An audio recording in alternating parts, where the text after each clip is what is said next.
اعوذ باللہ من الشیطان الرجیم، بسم اللہ الرحمن الرحیم۔ شروع اللہ کے نام سے جو بڑا مہربان اور نہایت ہی رحم کرنے والا ہے۔ حضور کی شان اور حضور نبی کریم صلی اللہ علیہ وسلم وہ نام ہے جسے سن کر دل جھک جاتا ہے اور آنکھیں بے اختیار نم ہو جاتی ہیں۔ حضور صلی اللہ علیہ وسلم وہ رحمت ہیں جن کی آمدن سے اندھیروں کی قیدیں ٹوٹ گئیں اور ٹوٹی ہوئی انسانیت کو نیا حوصلہ مل گیا۔ حضور صلی اللہ علیہ وسلم کے اخلاق ایسے تھے کہ دشمن بھی دوست بن جاتے تھے اور پتھر دل بھی موم ہو جاتے تھے۔ آپ صلی اللہ علیہ وسلم نے ہمیں سکھایا طاقت بدلہ لینے میں نہیں بلکہ معاف کرنے میں ہے، عظمت تخت پر بیٹھے ہوئے نہیں بلکہ زمین پر بیٹھ کر دوسروں کا دکھ بانٹنے میں ہے۔ آپ صلی اللہ علیہ وسلم نے یتیموں کے سر پر ہاتھ رکھا، غریب کو گلے لگایا، غلام کو بھائی بنایا اور عورتوں کو عزت کی پہچان دی۔ ہمارے پیارے نبی صلی اللہ علیہ وسلم کی ہر ادا قیامت تک آنے والے کے لیے ایک روشنی کا راستہ ہے، اور سب سے بڑھ کر آپ صلی اللہ علیہ وسلم نے اپنی امت کے لیے ہر درد سہ لیا ہے، ہر زخم برداشت کیا ہے اور پھر بھی بد دعا نہیں دی، صرف ہدایت مانگی۔ آج بھی قیامت کے دن بھی آپ صلی اللہ علیہ وسلم کی زبان پر یہی الفاظ ہوں گے، امتی امتی امتی۔ پیارے دوستو، ہمارے پیارے نبی بہت پیارے ہیں، حد سے زیادہ پیارے ہیں، اور اللہ تعالیٰ کی ذات بھی ان سے محبت کرتی ہے۔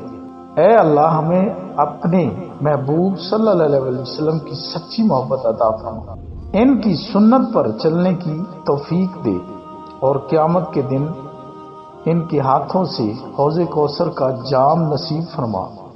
حضور نبی کریم صلی اللہ علیہ وسلم کی شان۔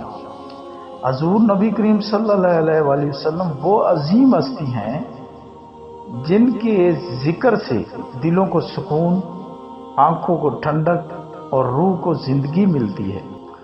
آپ صلی اللہ علیہ وسلم کی آمد سے اندھیروں میں ڈوبی ہوئی دنیا کو ایسا نور ملا کہ صدیوں کی گمراہی پل بھر میں ہدایت میں بدل گئی۔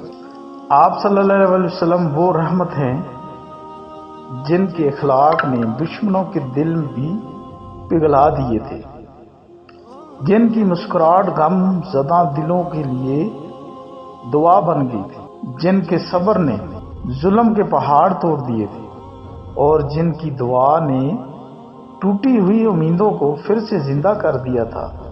آپ صلی اللہ علیہ وسلم کی سیرت ہمیں سکھاتی ہے کہ طاقت بدلے سے نہیں بلکہ معافی سے بنتی ہے، عظمت تخت و تاج سے نہیں بلکہ عاجزی اور خدمت سے پہچانی جاتی ہے۔ آپ صلی اللہ علیہ وسلم نے غلاموں کو بھائی بنایا، عورتوں کو عزت دی، یتیموں کے سر پر شفقت کا ہاتھ رکھا اور بھٹکے ہوئوں کو منزل کا راستہ دکھایا۔ آپ صلی اللہ علیہ وسلم کی ہر ایک ادا قیامت تک آنے والوں کے لیے چراغ راہ ہے۔ آپ صلی اللہ علیہ وسلم کا نام لیا جائے تو فضا میں محبت بکھر جاتی ہے اور دل بے اختیار درود شریف پڑھنے لگتے ہیں۔ یعنی وہ نبی ہیں جن کے لیے رب کائنات نے فرمایا کہ ہم نے آپ کو تمام جہانوں کے لیے رحمت بنا کر بھیجا، جو اپنے دشمنوں کے لیے بھی بد دعا کی بجائے ہدایت کی دعا مانگتے رہے، جو امت کے غم میں راتوں کو روتے رہے اور قیامت کے دن بھی امتی امتی پکارتے۔ اے اللہ، ہمیں حضور صلی اللہ علیہ وسلم کی سچی محبت نصیب فرما، ان کی سنت پر چلنے والے بنا دے، اور قیامت کے دن ان کے ہاتھوں سے حوض کوثر کا جام نصیب فرما۔ آمین ثم آمین۔ اللہ تعالی ہمارے دل کو حضور کی محبت سے بھرپور فرما دے۔ آمین۔